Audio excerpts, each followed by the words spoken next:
ಇನ್ನು ಕಾಂಗ್ರೆಸ್ ಕೂಡ ಈಗಾಗಲೇ ಲೋಕಸಭಾ ಚುನಾವಣೆಗೆ ರೆಡಿ ಆಗ್ತಾ ಇದೆ. ಈ ಒಂದು ಸಂದರ್ಭದಲ್ಲಿ ಯಾರ್ಯಾರು ಅಭ್ಯರ್ಥಿಗಳನ್ನ ಮಾಡೋದು ಅನ್ನುವಂಥ ತಲೆನೋವು ಕಾಂಗ್ರೆಸ್ ಪಕ್ಷಕ್ಕೂ ಕೂಡ ಸಹಜವಾಗೇ ಇದೆ. ಈ ಬಾರಿ ಶತಾಯ ಗತಾಯ ತುಂಬ ಸ್ಟ್ರಾಂಗ್ ಆಗಿರುವಂಥ ಕ್ಯಾಂಡಿಡೇಟ್ಗಳನ್ನ ಕಣಕ್ಕಿಳಿಸೋದಕ್ಕೆ ಈ ಮೂಲಕ ಬಿಜೆಪಿಗೆ ಟಕ್ಕರ್ ಕೊಡೋದಕ್ಕೆ ಕಾಂಗ್ರೆಸ್ ಪ್ಲಾನ್ ಮಾಡ್ತಾ ಇದೆ. ಅದರಲ್ಲೂ ಕೆಲ ಸಚಿವರ ಹೆಸರನ್ನ ಈಗಾಗಲೇ ನೇರವಾಗಿ ಹರಿಬಿಡ್ತಾ ಇದ್ದಾರೆ. ಇನ್ನೊಂದು ಕಡೆಗೆ ಸೂಕ್ತವಾದಂಥ ಅಭ್ಯರ್ಥಿಗಳು ಅಥವಾ ಅಚ್ಚರಿಯ ಅಭ್ಯರ್ಥಿಗಳನ್ನ ಕಣಕ್ಕಿಳಿಸೋದಕ್ಕೂ ಕೂಡ ಈಗಾಗಲೇ ಕಾಂಗ್ರೆಸ್ ಎಲ್ಲ ಪ್ಲಾನ್ಗಳನ್ನ ಮಾಡ್ಕೊತಾ ಇದೆ. ಹಾಗಾದರೆ ಕಾಂಗ್ರೆಸ್ನ ಶಾರ್ಟ್ ಲಿಸ್ಟಲ್ಲಿರುವಂಥ ಹೆಸರುಗಳು ಯಾವ್ಯಾವುದು ನೋಡೋಣ ಬನ್ನಿ ಈ ಸ್ಟೋರಿಲಿ.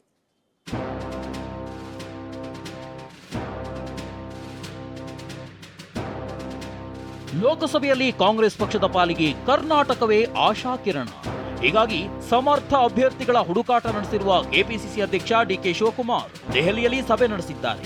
ಜಿಲ್ಲಾವಾರು ಶಾಸಕರು ಹಾಗೂ ಸ್ಥಳೀಯ ನಾಯಕರ ಜೊತೆ ಚರ್ಚಿಸಿರುವ ಡಿಕೆ ಶಿವಕುಮಾರ್ ತೆರಿಗೆ ಹೋರಾಟದ ಸಂದರ್ಭದಲ್ಲೇ ದೆಹಲಿಯಲ್ಲಿ ಜಿಲ್ಲಾವಾರು ಶಾಸಕರು ನಾಯಕರ ಮೀಟಿಂಗ್ ಮಾಡಿದ್ದಾರೆ. ಶಾಸಕರ ಅಭಿಪ್ರಾಯವನ್ನು ಸಂಗ್ರಹಿಸಿ ಪಟ್ಟಿ ಸಿದ್ಧಪಡಿಸಿರುವ ಡಿಕೆ ಶಿವಕುಮಾರ್ ಶತಾಯಗತಾಯ ಗೆಲುವಿನ ಕುದುರೆಗೆ ಪಟ್ಟ ಕಟ್ಟಲು ಪ್ಲಾನ್ ಮಾಡಿಕೊಂಡಿದ್ದಾರೆ. ಈ ಹಿನ್ನೆಲೆ ಸಚಿವರಿಗೆ ಹೆಚ್ಚಿನ ಮಣೆ ಹಾಕುತ್ತಿರುವ ಕೆಪಿಸಿಸಿ ಸಚಿವರ ಸ್ಪರ್ಧೆಗೆ ಹೆಚ್ಚಿನ ಒಲವು ತೋರಿಸುತ್ತಿದೆ. ಟಿವಿ9ಗೆ ಕೆಪಿಸಿಸಿ ಆಂತರಿಕ ಚರ್ಚಾ ಪಟ್ಟಿ ಅಭ್ಯರ್ಥಿಗಳ ವಿವರ ಲಭ್ಯವಾಗಿದೆ.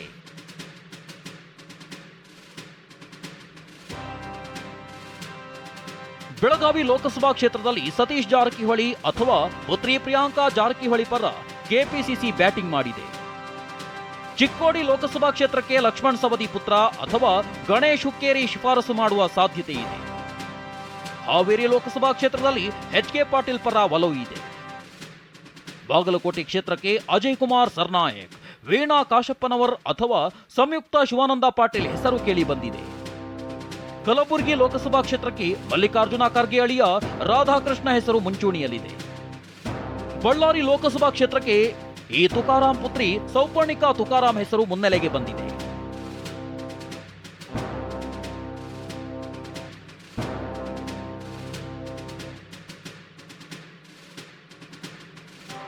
ಉತ್ತರ ಕನ್ನಡ ಲೋಕಸಭಾ ಕ್ಷೇತ್ರಕ್ಕೆ ಆರ್.ವಿ. ದೇಶಪಾಂಡೆ ಪರ ಸ್ಥಳೀಯ ಶಾಸಕರು ಬ್ಯಾಟಿಂಗ್ ಮಾಡಿದ್ದಾರೆ. ದಕ್ಷಿಣ ಕನ್ನಡ ಲೋಕಸಭಾ ಕ್ಷೇತ್ರಕ್ಕೆ ಯುಟಿ ಖಾದರ್ ಹೆಸರು ಅಚ್ಚರಿಯ ರೀತಿಯಲ್ಲಿ ಎಂಟ್ರಿ ಆಗಿದೆ. ಲಕ್ಷ್ಮಣ್ ಹಾಗೂ ಸುಶ್ರುತ್ ಗೌಡ ಪೈಪೋಟಿ ಇದೆ. ಆದರೆ ಸ್ಥಳೀಯ ಕಾಂಗ್ರೆಸ್ ನಾಯಕ ಬಿಜೆ ವಿಜಯಕುಮಾರ್ ಹೆಸರು ಕೇಳಿ ಬರ್ತಿದೆ. ಬೆಂಗಳೂರು ಉತ್ತರ ಲೋಕಸಭಾ ಕ್ಷೇತ್ರಕ್ಕೆ ಸಚಿವ ಕೃಷ್ಣ ಬೈರೇಗೌಡ ಹೆಸರನ್ನು ಕೆಪಿಸಿಸಿ ತೇಲಿಬಿಟ್ಟಿದೆ. ಬೆಂಗಳೂರು ದಕ್ಷಿಣ ಲೋಕಸಭಾ ಕ್ಷೇತ್ರದ ಟಿಕೆಟ್ ಅನ್ನ ಪ್ರಿಯಾ ಕೃಷ್ಣಗೆ ನೀಡುವ ಬಗ್ಗೆ ಚರ್ಚೆ ನಡೆದಿದೆ.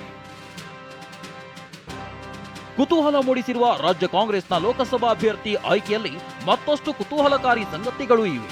ಲೋಕಸಭಾ ಚುನಾವಣೆ ಹಿನ್ನೆಲೆ ಮತ್ತೊಂದು ಸುತ್ತಿನ ಅಭ್ಯರ್ಥಿಗಳ ಆಯ್ಕೆಯ ಕಸರತ್ತು ಆರಂಭಿಸಿದ ಕಾಂಗ್ರೆಸ್ ಬಿಜೆಪಿಗೆ ಟಕ್ಕರ್ ಕೊಡಲು ನಿರ್ಧರಿಸಿದೆ. ಸಂಭಾವ್ಯ ಅಭ್ಯರ್ಥಿಗಳ ಆಯ್ಕೆ ಮೂಲಕ ಮುಖಂಡರ ನಾಡಿ ಮಿಡಿತ ಅರಿಯಲು ಮುಂದಾದ ಡಿಕೆ ಶಿವಕುಮಾರ್ ಕಳೆದ ಒಂದು ವಾರದ ಹಿಂದೆ ಇರುವ ಕಾಂಗ್ರೆಸ್ನ ಟ್ರೆಂಡ್ ಈಗ ಹೇಗಿದೆ ಎಂದು ಅರಿಯಲು ಪ್ರಯತ್ನ ನಡೆಸಿದ್ದಾರೆ.